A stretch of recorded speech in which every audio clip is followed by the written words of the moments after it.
دل میں میل کچیل رکھ کے نفل پڑھنا، عبادتیں کرنا، ریاضتیں کرنا، صدقات دینا زیادہ نفع بخش نہیں ہوتا۔ دل صاف ہونا تو تھوڑی عبادت بھی کام آ جاتی ہے۔ یہ حدیث بتاتی ہے کہ دل صاف ہو تو تھوڑے صدقے بھی زیادہ نفع کر جاتے ہیں۔ کچھ چیزوں سے دل سخت ہوتا ہے۔ جو لوگ دنیا داری کی اور فضول باتیں زیادہ کرتے ہیں ان کا دل سخت ہو جاتا ہے۔ جو ہنستے زیادہ ہیں ان کا بڑا سخت ہو جاتا ہے۔ اور صوفیاء کہتے ہیں جو کسی پہ ہنستے ہیں نا ان کا تو مردہ ہی ہو جاتا ہے، تو معاملہ ہی ختم ہو گیا۔ اور جو لوگ رزق حرام کی طرف بڑھتے ہیں ان کا دل بھی مردہ ہو جاتا ہے۔ اور اقبال کہتے ہیں جو مشینی زندگی گزارنے لگتے ہیں نا روحانی زندگی سے نکل جاتے ہیں۔ ہم آج کل مشینی زندگی پہ آ گئے۔ ہمارے پاس انٹرنیٹ ہے، موبائل ہے، آواز کے فاصلے اتنے کم ہوئے ہیں کہ دلوں کے فاصلے بڑھ گئے ہیں۔ اقبال کہنے لگے دل کے لیے موت ہے، دل کے لیے موت ہے، دل کے لیے موت ہے یہ مشینوں کی حکومت۔ احساس مروت کو کچل دیتے ہیں یہ آلات، آلات پہ زندہ ہیں ہم۔ دل کے لیے موت، اور کسی کے گھر جانا، دروازے پہ دستک دینا، اور کبھی خط لکھنا تو سوچ سوچ کے، کبھی کاٹنا تو پھر لکھنا۔ لفظ یہ اس کے شایان شان نے یہ جملہ میں نے بدل دیا ہے، لیکن اب بے باکانہ گفتگو ہے۔ تو مجھے وائس کر دے، میں تجھے وائس کر دوں گا، حال ہی کوئی نہیں۔ تو کیا کوئی سوچے گا، کیا کوئی لکھے گا، کیا کوئی اس میں خوبصورتی کے رنگ بھرے گا؟ سخت ہو جاتے ہیں دل جب آپ مشینوں کی زندگی میں زندہ رہتے ہیں۔ دل نرم کیسے ہوتے ہیں؟ میرے نبی پاک نے فرمایا یتیم کے سر پہ ہاتھ پھیر، رب تیرا دل نرم کرے گا۔ اگر زنگ لگ جائے دل کو تو اللہ کا ذکر کر، قرآن پاک کی تلاوت کر، اللہ تیرے دل کو نرم کر دے گا۔ اور پھر فرمایا کہ اگر دل سخت ہو جائے تو موت کو یاد کر، تیرا دل نرم ہو جائے گا۔ اچھوں کی صحبت اختیار کریں تو دل نرم ہو جاتا ہے۔ قبروں کی زیارت کریں، جائیں کبھی اپنے شہر کے قبرستان میں، غور کریں کہ وہ چودھری صاحب لیٹے ہیں، یہ علامہ صاحب لیٹے ہیں، وہ فلاں بہت بڑے افسر لیٹے ہیں، وہ دیکھو وہ میرا عزیز لیٹا ہے۔ وہ ہارون رشید نے کہا حضرت داؤد تائی سے نصیحت کر دیں، تو فرمانے لگے باپ کدھر ہے تیرا؟ کہا حضور قبرستان میں، اماں قبرستان میں، دادا نانا بڑے بھائی سب قبرستان۔ فرمایا میں کیا نصیحت کروں؟ او پئیاں دس دیاں نہیں قبراں جنہاں تے پھول پئے، تو ادھروں کوئی بھی نہیں آمدا، تے ادھروں لکھاں گئے، تے سہ جوڑ سنگت دے ڈٹھے، سہ جوڑ 100 سال کی دوستیاں، سہ سال سنگت دے ڈٹھے، او تکو آخر وتھاں پئیاں، او جنہاں بعد جسی پل نہیں سنجیندے، ایک پل نہیں سنجیندے، پھر وہ شکلاں بھی یاد نہ رہیاں۔ سہ جوڑ کا یہ کوئی کم ہے دل کو نرم کرنے کے لیے؟ تیرے پاس موت کا تذکرہ، قبروں کی زیارت کو تھوڑی ہے؟ یہ چیزیں دل نرم کرتی ہیں، یاد نرم کرتی ہیں چیزیں دل۔ پتہ ہے سب سے بڑی بیماری کیا ہے بندے کی؟ خوفناک علامت کیا ہے دل کے بیمار ہونے کی؟ کہ کوئی بندہ بیماری میں ہے اور ادھر ایک بندہ اس کو دیکھ کے خوش ہو رہا ہے، کسی کو زوال آ گیا ہے، کاروبار ڈوب گیا ہے، اور یہ دیکھ کے خوش ہو رہا ہے۔ مر گیا ہے اس کا دل، مردہ ہے، اندر کوئی دل نہیں۔ اب یعنی ایک بندہ رسوا ہو گیا اور یہ خوش ہو رہا ہے، دیکھا میں نے نہیں کہا تھا۔ جب کوئی کسی کی رسوائی، کمزوری اور کسی کے زوال پر راضی ہونے لگے تو پھر سمجھ لے کہ اس کا حال اتنا برا ہو گیا ہے کہ اب یہ اخلاقی طور پر مردہ زندگی گزار۔ ہمارا اب یہ حال ہے کہ ہم لوگوں کے دکھوں پر ہنسنے لگے۔ ہم کسی کے ہاں کوئی شخص تکلیف میں آتا ہے تو ہم اس کو کہکہوں میں اڑاتے ہیں۔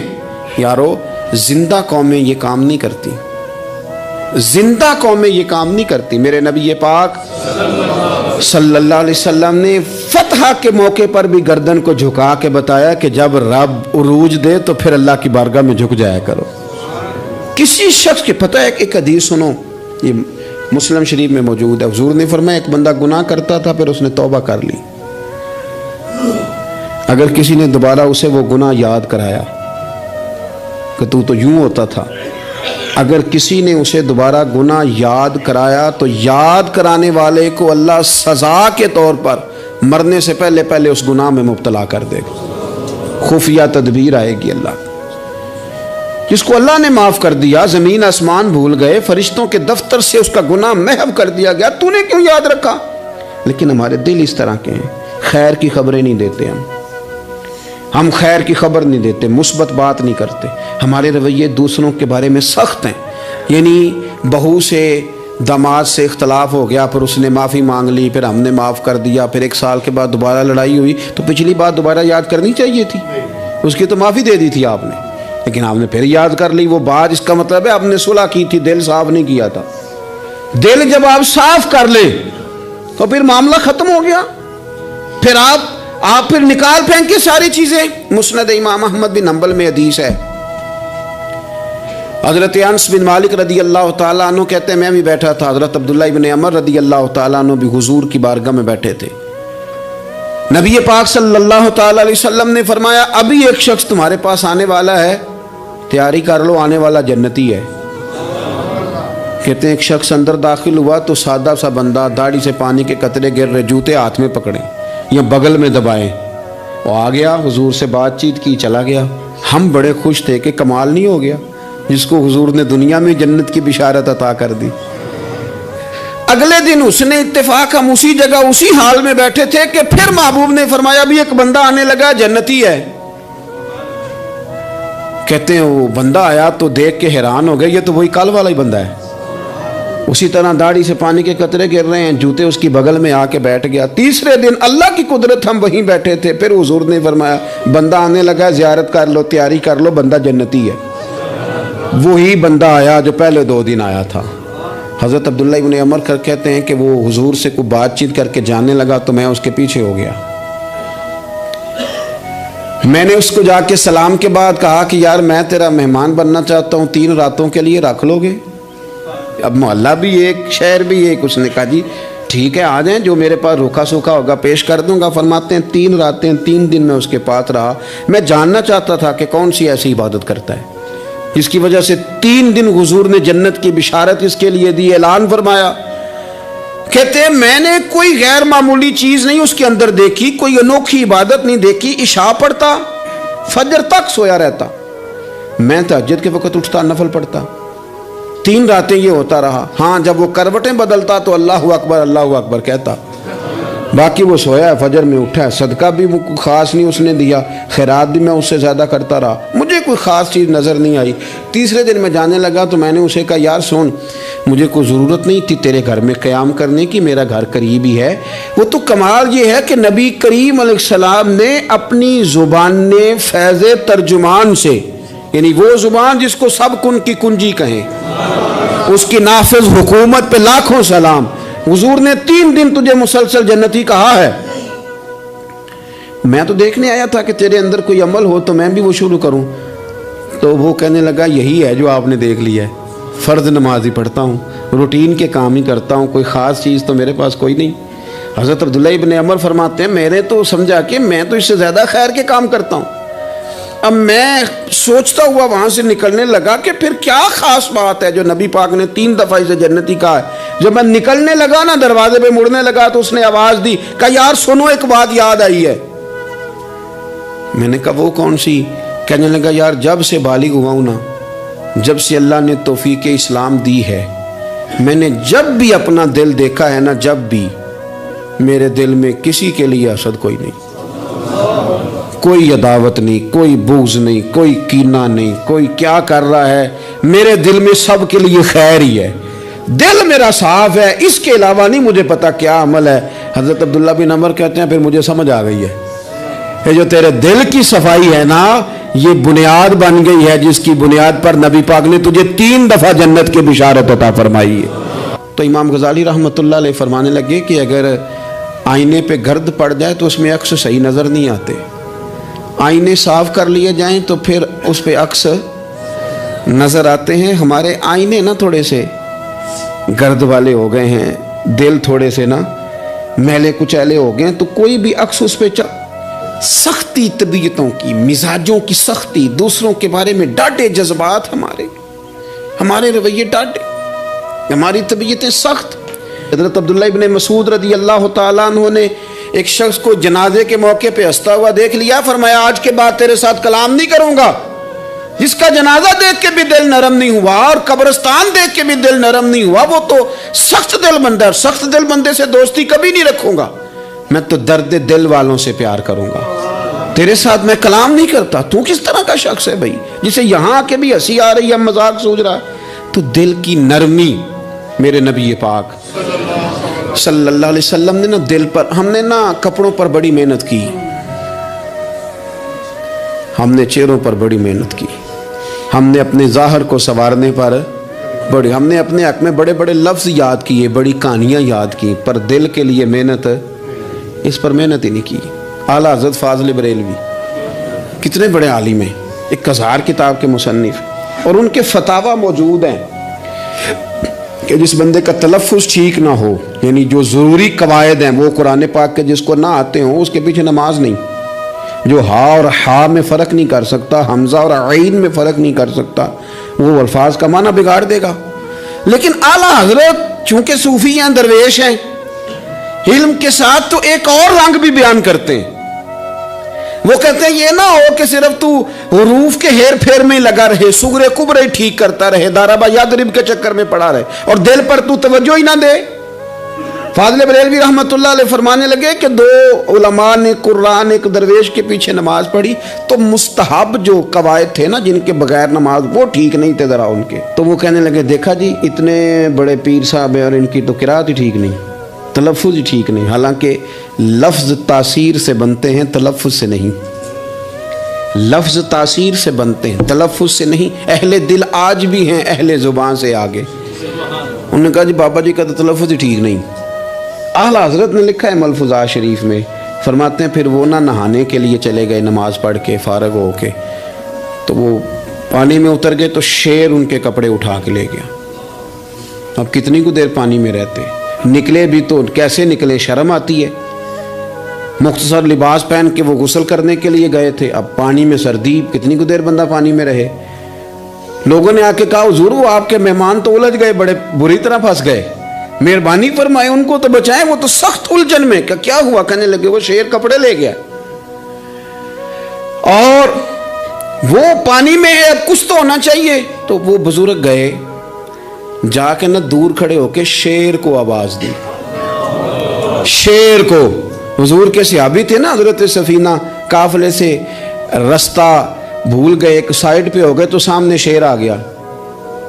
میں نے کہا ہے لیکن جب آ جائے تو، جب شیر سامنے آ جائے، جب سامنے آ جائے پھر پتہ چلتا ہے کہ یہ تو واقعی آ گیا ہے، پھر انداز اور ہوتا ہے۔ حضرت سفینہ کے سامنے شیر ہی آ گیا، مشکات میں شیر آیا۔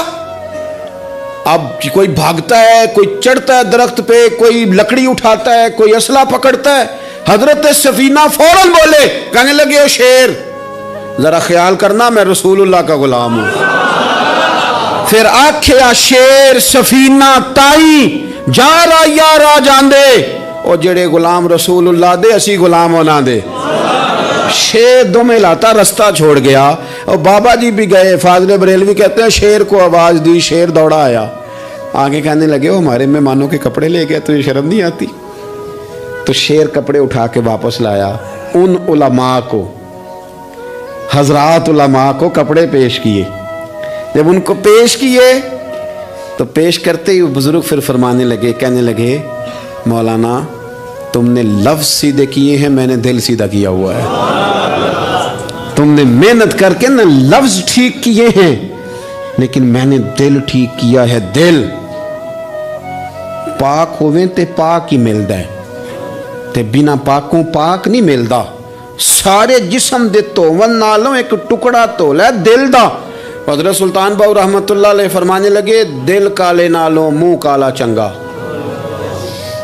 دل کالے نالوں منہ کالا چنگا، جے کوئی رمز پچھانے۔ اگر کسی کو بات کی سمجھ آئے تو دل نہیں سیاہ ہونا چاہیے، منہ ہو بھی جائے تو کام چل جاتا ہے۔ تو اپنے دل کی صفائی پر دیکھیں میرے نبی پاک علیہ وسلم نے ارشاد فرمایا کہ رب نہ تمہارے مال دیکھتا ہے نہ چہرے دیکھتا ہے، رب تو تمہارا دل دیکھتا ہے۔ اور امام غزالی حدیث لائے ہیں، حضرت عمر فاروق رضی اللہ تعالیٰ عنہ فرماتے ہیں کسی نے حضور صلی اللہ علیہ وسلم سے پوچھا کہ رب آسمانوں میں کہ زمینوں میں؟ جلوے تیری ذات کے کو بکو ہیں، جدھر دیکھتا ہوں ادھر تو ہی تو ہے۔ اللہ زمینوں میں کہ آسمانوں میں؟ تو حضور فرمانے لگے رب تو بندہ مومن کے دل میں رہتا ہے، اللہ تو مومن کے دل میں ہے، مومن کے دل میں۔ کتنا بڑا ہے وہ دل جس میں رب ہے، رب کی یاد ہے، رب کی محبت ہے۔ اس لیے حضرت عمر فرمایا کرتے تھے میں نے دل کی آنکھوں سے اپنے مالک کی زیارت کی ہے۔ اور اقبال نے شاید اسی لیے مشورہ دیا تھا کہ دل بینا بھی کر خدا سے طلب، آنکھ کا نور دل کا نور نہیں، اللہ سے آنکھوں والا دل مانگ، اندھا نہ ہو جائے کہیں تیرا دل، دل بینا بھی کر خدا سے طلب، آنکھ کا نور دل کا نور نہیں۔ عزیز بھائی اللہ کے جلوے، لیکن ایک بات ذہن میں رکھنا، کسی گلاس میں تھوڑی سی غلاظت ہو نا، دودھ تو دور رہا، شہد تو دور رہا، اس میں کوئی پانی بھی نہیں پیتا، تھوڑی سی غلاظت ہو، اور آپ کی آنکھوں کے سامنے وہ غلاظت دھل بھی گئی، صاف بھی ہو گئی، شرعی تقاضے پورے ہو گئے، پھر بھی کچھ لوگ کہتے ہیں میری طبیعت نہیں مانتی، میرا دل نہیں مانتا۔ صحیح کہہ رہا ہوں میں؟ او بھائی اتنی سی غلاظت گلاس میں تھی اور سادہ پانی نلکے کا، تو اس میں پینا پسند نہیں کرتا، اور اگر دل غلاظت سے بھرا ہو تو رب کی محبت وہاں آئے گی، خدا اپنا قرب وہاں رکھے گا۔ کسی سے جلنا، کسی سے حسد کرنا، کسی کے بارے میں عداوت رکھنا، کچی بولیاں بولنا، اور اب تو اتنا عجیب حال ہو گیا، جماعتیں جماعتوں کے بارے میں برا خیال کرتی ہیں، خانقاہ اور آستانوں کا یہ حال ہے کہ سبق پڑھایا جاتا ہے دوسرے کے خلاف، بس ہم ٹھیک ہیں۔ یہ تصوف ہے کہ نرا تو ٹھیک ہے؟ طریقت تو یہ تھی کہ میں ٹھیک نہیں، باقی سارا زمانہ ٹھیک ہے، تو کس چکر میں پڑا ہوا ہے؟ اعلیٰ حضرت فاضل بریلوی رحمۃ اللہ تعالیٰ علیہ کے ایک درویش تھے، تو فاضل بریلوی رحمۃ اللہ علیہ سے کہنے لگے میں نے مرید ہونا ہے، فرمانے لگے پتر جلدی نہ ہو، جا سارا زمانہ دیکھ، اگر کوئی میری طرح کا مل گیا، مجھ سے بہتر مل گیا تو پھر میرے ساتھ وعدہ کر وہیں رہ جانا، ہاں اگر تیرے خیال میں نہ ملا تو پھر آنا، جا گھوم زمانہ دیکھ۔ یہ کیا بات ہوئی کہ آپ نفی کرنے لگے سارے زمانے کی اور کہیں صرف میں ہی ٹھیک ہوں؟